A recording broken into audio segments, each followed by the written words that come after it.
केंद्रीय गृह मंत्री अमित शाह मिशन दक्षिण भारत पर हैं, जहां हैदराबाद में आईपीएस की पासिंग आउट परेड में की शिरकत कर रहे हैं। वहीं इसके बाद अमित शाह कर्नाटक दौरे पर रहेंगे, जहां शाह दक्षिण कन्नड़ जिले के पुत्तूर में 3 बड़े हॉटस्पॉट देश की आंतरिक सुरक्षा की दृष्टि से नासूर बनकर हमारे सामने थे। जम्मू कश्मीर में आतंकवादी घटनाएं, पूर्वोत्तर के अंदर इंसर्जेंसी और वामपंथी उग्रवाद क्षेत्रों में बढ़ती वामपंथी हिंसा। आज हम 8 साल के बाद देखते हैं तो ये तीनों थिएटर में काफी हद तक हमने कंट्रोल पाने में सफलता प्राप्त की है। जम्मू कश्मीर में आतंकवादी घटनाओं में धारा 370 के हटने के बाद बड़ी मात्रा में कमी दिखाई पड़ी है।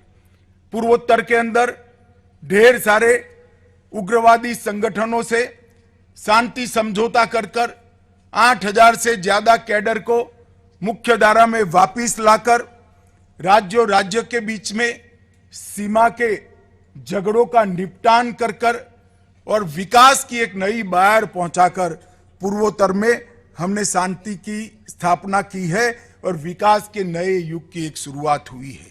उधर वामपंथी उग्रवादी क्षेत्रों में भी 2010 में 96 जिले थे, 2021 में घटकर वो 46 रह गए हैं।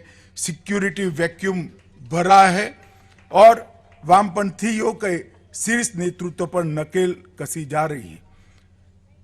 अभी पीएफआई पर बैन लगाकर एक बहुत सफल उदाहरण हमने दुनिया के सामने पेश किया है। भारत सरकार की एजेंसियों के नेतृत्व में देश भर की पुलिस ने एक साथ एक ही दिन में सफल ऑपरेशन कर पीएफआई जैसे संगठन को बैन कर एक सफलता हासिल की है। यह बताता है कि हमारा लोकतंत्र के प्रति कमिटमेंट कितना सुदृढ़ और मजबूत हुआ है।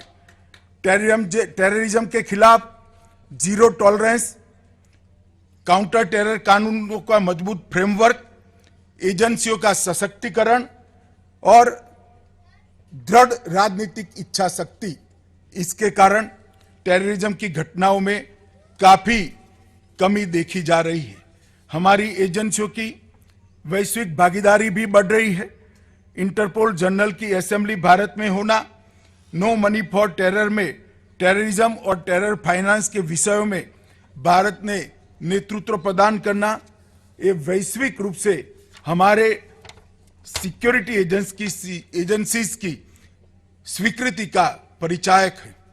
पिछले 3 वर्षों में फॉरेंसिक साइंस यूनिवर्सिटी की स्थापना कर हमने फॉरेंसिक साइंस क्षेत्र में एक्सपर्ट ह्यूमन रिसोर्स और लॉजिस्टिक गैप भरने का प्रयास किया है। जब आप यहां से फील्ड में जाएंगे तब आईसीजेएस के रूप में क्रिमिनल जस्टिस के मुख्य स्तंभ अर्थात e court, e prison, e forensic, e prosecution और crime and criminal tracking network CCTN के साथ आपका जुड़ाव होगा और आपने पुलिसिंग के काम को भी आईसीजेएस के साथ जुड़ने का काम करना है।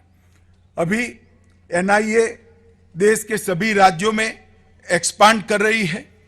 एनआईए और एनसीबी का एक्सपांशन अंतर्राष्ट्रीय कक्षा के नारकोटिक्स और टेररिज्म से जुड़े हुए अपराधों पर नकेल कसने के लिए बहुत महत्वपूर्ण कदम है। टेररिज्म